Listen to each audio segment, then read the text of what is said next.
Hi everyone, welcome to our channel it's Lan Daily. இந்த வீடியோவில் இந்த மாதிரி ஒரு க்யூட்டான பவ் எப்படி பண்ணுறதுன்னு தான் பார்க்க போகிறோம். ஸோ இந்த பவ் எப்படி செய்யறதுன்றதை பார்க்கலாம். ஸோ இது செய்கிறதுக்கு தேவையான நீங்கள் த்ரெட்டு உங்களுக்கு பிடிச்ச கலரில் எடுத்துக்கோங்க. அந்த இதுக்கு ஏற்ற மாதிரி நீடிலும் நீங்கள் எடுத்துக்கோங்க. ஸோ இதில் நம்ம யூஸ் பண்ண போகிற ஸ்டிச் பார்த்தீங்க அப்படின்னா half double crochet and single crochet மட்டும்தான். ஸோ இப்போ தான் நீங்கள் நம்மளுடைய வீடியோஸ் பார்க்குறீங்க அப்படின்னா இந்த வீடியோ உங்களுக்கு இதே மாதிரி உங்களுக்கு செய்யணும்னு ஆசை இருந்தது அப்படின்னா நம்மளுடைய பிளேலிஸ்ட்டில் போய் செக் பண்ணி பாருங்கள். நம்மளுடைய பேசிக் பிகினர்ஸ்ல இருந்து எல்லா வீடியோஸுமே நம்ம போட்டிருக்கோம். ஸோ அதில் பேசிக் ஸ்டிச்சஸுமே இருக்குது. ஸோ அதில் இருந்து நீங்கள் வந்து பார்த்துட்டு அதை ப்ராக்டிஸ் பண்ணதுக்கப்புறம் இதெல்லாம் பண்ணிங்கன்னா ஈஸியாக இருக்கும். ஸோ பார்த்தீங்க அப்படின்னா ஃபஸ்ட்டு 44 கவுண்ட்ஸுக்கு ஃபஸ்ட்டு நம்ம செயின் ஸ்டிச்சஸ் வந்து போட்டுக்கணும். ஸோ செயின் ஸ்டிச்சஸ் போடுறதும் நம்மளுடைய வீடியோவில் இருக்குது, செக் பண்ணிக்கோங்க. ஸோ 44 செயின் ஸ்டிச்சஸ் போட்டதுக்கப்புறம் கடைசியில் இருந்து ரெண்டு செயின் ஸ்டிச்சை மட்டும் லீவ் பண்ணிடணும். ஸோ இதில் பார்த்தீங்கன்னா தெரியும். ஸோ 2 செயின் ஸ்டிச்சை மட்டும் லீவ் பண்ணியிருக்கேன். அந்த கவுண்ட் காட்டியிருக்கேன்னா அதை 2 மட்டும் லீவ் பண்ணிட்டு ஹாஃப் டபுள் க்ரூஷே போடணும். ஒரு தடவை யார்ன் ஓவர் பண்ணி உள்ளே கூடி விட்டு உங்களுடைய லூப்பில் 3 இருக்கும், நீடில் 3 லூப் இருக்கும், அதுக்குள்ளே கூட மொத்தமாக எடுத்துடணும். இதுதான் ஹாஃப் டபுள் க்ரூஷே. ஸோ இது மாதிரி 44ல் 2 கவுண்ட்ஸ் போயிருச்சு அப்படின்னா மீதி 42 ஸ்டிச்சஸ்லையுமேவும் ஹாஃப் டபுள் க்ரூஷே வந்து நீங்கள் போட்டிருக்கணும். ஸோ இது வந்து ஃபர்ஸ்ட் லைன் தான் நம்ம போட்டிருக்கோம். ஸோ இந்த ஃபர்ஸ்ட் லைன் போட்டதுக்கப்புறம் இதே மாதிரி உங்களுடைய அந்த பவ்வோட திக்னஸ், அந்த பட்டர்ஃப்ளைக்கு அந்த விங்ஸ் வருதுல அது மாதிரி ஒரு ஷேப் வருது பார்த்தீங்களா. ஸோ அந்த திக்னஸ் உங்களுக்கு எவ்வளோ பெருசாக வேணுமோ அதுக்கேற்றாப்புல நீங்கள் போட்டுக்கோங்க. நான் வந்து 3 லைன்ஸ் போட்டிருக்கேன். ஸோ இப்போ வந்து இதில் பார்த்தீங்கன்னா ஃபர்ஸ்ட் ரோ வந்து ஃபுல்லாக கம்ப்ளீட் பண்ணியாச்சு. இந்த மாதிரி தான் இருக்கும். இப்போ என்ன பண்ணணும்னா செகண்ட் ரோ போடுறதுக்கு நம்மளுடைய அந்த ஸ்டிச்சஸை டர்ன் பண்ணணும். ஸோ டர்ன் பண்ணுறது என்ன பண்ணுவோம், நார்மலாக எப்பயும் போல செயின் ஸ்டிச்சஸ் போட்டு டர்ன் பண்ணுவோம். நீங்கள் ஹாஃப் டபுள் க்ரூஷே யூஸ் பண்ணுறதுனால 2 செயின் ஸ்டிச்சஸ் போட்டு டர்ன் பண்ணி திரும்ப அகைன் ரிவர்ஸில் நீங்கள் என்ன பண்ண ஆரம்பிக்கலாம்னா ஹாஃப் டபுள் க்ரூஷே போடணும். இதில் என்ன ஒரு சின்ன இது அப்படின்னா ஃப்ரண்ட் லூப் பேக் லூப்னு சொல்லி ஒரு 2 சொல்லுவோம். நார்மலாக இருக்கிற ஸ்டிச்சில் மேலே கீழே இருக்குள்ள அதில் ஒன்று ஃப்ரண்ட் லூப், இன்னொன்று பேக் லூப்னு சொல்லுவோம். அதில் டாப்பில் இருக்கிறத நான் இங்கே வந்து ஹாஃப் டபுள் க்ரூஷே போட யூஸ் பண்ணிட்டு இருக்கேன். ஓகேவா. ஸோ இந்த ரோவும் அதே மாதிரி கம்ப்ளீட் பண்ணதுக்கப்புறம் பார்த்தீங்க அப்படின்னா அகெயின் உங்களுக்கு நம்ம இந்த ஸ்டிச்சை வந்து ரிப்பீட் பண்ணியிருப்பேன். ஸோ அப்படி ரிப்பீட் பண்ணும்போது அகைன் நீங்கள் என்ன பண்ணணும், 2 செயின் ஸ்டிச்சஸ் போட்டுட்டு உங்களுடைய ஸ்டிச்சை வந்து டர்ன் பண்ணணும். ஓகேவா. ஸோ இது வந்து செகண்ட் ரோ எனக்கு இப்போ முடிய போகுது, நீங்கள் பார்த்தீங்கனாலே உங்களுக்கு தெரிஞ்சிருக்கும். ஸோ செகண்ட் ரோ முடிஞ்சிருச்சு. ஸோ முடிஞ்சது இப்படி தான் இருக்குது எனக்கு பார்க்குறதுக்கு. ஸோ 2 செயின் ஸ்டிச்சஸ் போட்டு அகைன் டர்ன் பண்ணிட்டேன். இப்பயும் மேலே இருக்க அந்த டாப் லூப்புக்குள்ளே தான் விட்டு நான் எடுத்திருக்கேன் ஹாஃப் டபுள் க்ரூஷே போடுறதுக்கு. ஸோ இதே மாதிரி இதையும் கண்டினியூ பண்ணீங்க அப்படின்னா அந்த பவ்வோடைய அந்த மெயின் பேஸ் வந்து முடிஞ்சிருச்சு. ஸோ அதை முடிச்சுட்டு காட்டேன் பாருங்கள்.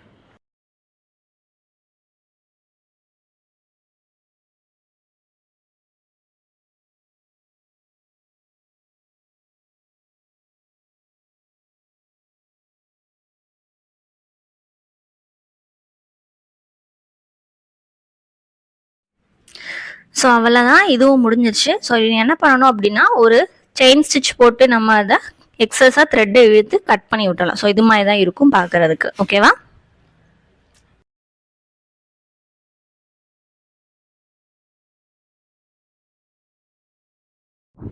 ஸோ நெக்ஸ்ட் என்ன பண்ணணும்னா 2ஐயும் ஃபோல்ட் பண்ணி சைடில் வந்து நீங்கள் ஸ்டிச்சஸ் போட்டுடலாம். ஸோ நார்மலாக யூஸ் பண்ணுற நீடில் தான். ஸோ நான் இது கிட் வாங்கினதில் எனக்கு சேர்ந்து வந்திருந்தது இந்த நீடில். ஸோ அதை யூஸ் பண்ணி நான் வந்து ஸ்டிச் பண்ணிடுறேன். ஸோ ஸ்டிச் பண்ணிட்டு சென்டராக நெக்ஸ்ட்டு ஃபோல்ட் பண்ணி அதையும் நீங்கள் நாட் போட்டிங்கன்னா அந்த பவ் அந்த சாக்லேட் ரேஃபர் மாதிரி அந்த 2 சைடு அந்த கர்வாக உங்களுக்கு கிடச்சிரும். ஓகேவா. ஸோ பாருங்கள்.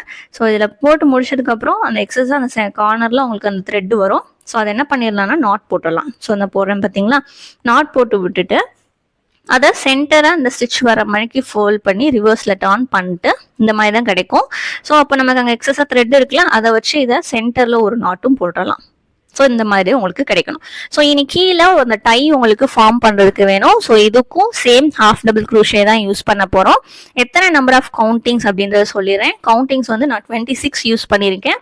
அப்போ 26 செயின் ஸ்டிச்சஸ் போட்டுட்டு லாஸ்ட் 2 செயின் ஸ்டிச்சை மட்டும் ஸ்கிப் பண்ணுவோம். அப்போ ரிமைனிங் 24 ஸ்டிச்சஸ்லையுமே ஹாஃப் டபுள் க்ரூஷே வரும். ஸோ கீழே உள்ள டையும் மேலே இருக்க அந்த பவ் மாதிரியேவும் அதே திக்னஸில் இருக்கணும். ஸோ அப்போ மேலே 3 லைன்ஸ் போட்டனால நான் கீழேயும் 3 லைன்ஸ் போட்டிருப்பேன். இல்லை அப்படின்னா உங்களுக்கு 2 போடுறதுனாலும் நீங்கள் போட்டுக்கலாம், 2 or 3. ஓகேவா. ஸோ அதே இதுதான் டர்ன் பண்ணுறதுக்கு 2 செயின் ஸ்டிச்சஸ் போட்டு டர்ன் பண்ணணும். டர்ன் பண்ணதுக்கப்புறம் நீங்கள் நார்மலாக எப்பயும் போல் ஹாஃப் டபுள் க்ரோஷேவை பேக் லூப்பில் போடணும். அப்போ தான் அந்த பேட்டர்ன் பார்க்குறதுக்கு அழகாக இருக்கும். ஸோ இது நீங்கள் உங்களுடைய பவு பெருசாக இருக்கும்னு நினச்சிங்கன்னா நீங்கள் அதுக்கேற்றாப்புல இதை வந்து நீங்கள் இது பண்ணிக்கலாம். ஓகேவா?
ஸோ அவ்வளோதான். பேஸ்க்குரிய கீழே அந்த டைக்குரியதும் போட்டேன். எக்ஸஸாக இருக்க த்ரெட்டை எடுத்து விட்டுட்டு நீங்கள் வந்து அவனுக்குள்ள ஒரு நாட் போட்டலாம். ஸோ இந்த மாதிரி தான் உங்களுக்கு கிடைச்சிருக்கும். ஸோ இப்போ அதை பவ்வோட கீழே வச்சு நம்ம ஜாயின் பண்ணணும். ஸோ அதுக்கு அந்த சென்டரில் டை பண்ணுறதுக்கு ஒரு த்ரெட் வேணும். ஸோ அது சிங்கிள் த்ரெட்டாக இருந்துச்சு அப்படின்னா நமக்கு நல்லா இருக்காது. ஸோ அதனால என்ன பண்ண போகிறேன்னா ஒரு 11 செயின் ஸ்டிச்சஸ் போட்டு சிங்கிள் க்ரூஷே மாதிரி அதில் போட போகிறேன். ஸோ சிங்கிள் க்ரூஷே போட்டு அதை வச்சு டை பண்ண போகிறேன். ஸோ சிங்கிள் க்ரூஷே போடுறதும் நம்ம வீடியோஸ் போட்டிருக்கோம், பிளேலிஸ்ட்டில் போய் செக் பண்ணி பாருங்கள்.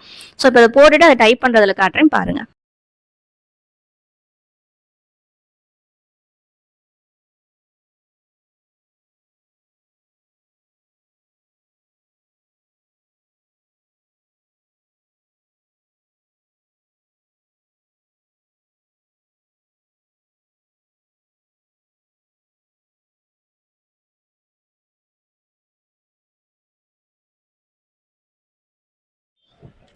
ஸோ அவ்வளோதான், இதுவும் முடிச்சாச்சு. ஸோ த்ரெட் எக்ஸஸாக இருக்கிறத எடுத்து விட்டுட்டு நீங்கள் டைப் பண்ணிடலாம். டைப் பண்ணதுக்கப்புறம் நம்ம இதை தான் என்ன பண்ண போகிறோம்னா இது 2 சேர்த்து வச்சு டைப் பண்ண போகிறோம்.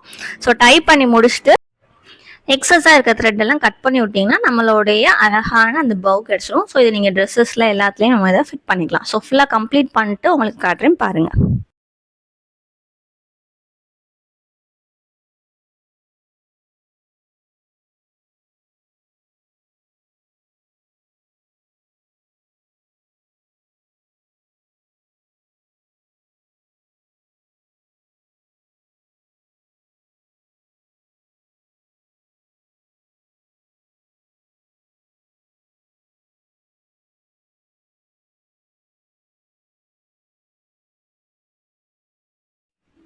ஸோ அவ்வளோதான், நம்மளோட பவு வந்து ரெடி ஆயிடுச்சு. சக்ஸஸாக இருக்கிற எல்லாத்தையும் நான் கட் பண்ணி விட்டுட்டேன். ஸோ இப்படி தான் இருக்கும். இதே மாதிரி நீங்களும் மறக்காமல் ட்ரை பண்ணி பாருங்கள். பேசிக்காக பிகினர்ஸாக இருக்கீங்க அப்படின்னா நம்மளுடைய பிளேலிஸ்ட்டில் போய் செக் பண்ணி பாருங்கள். மறக்காமல் இதை ட்ரை பண்ணிட்டு எப்படி இருந்தது கமெண்ட் பண்ணுங்கள். தேங்க்யூ.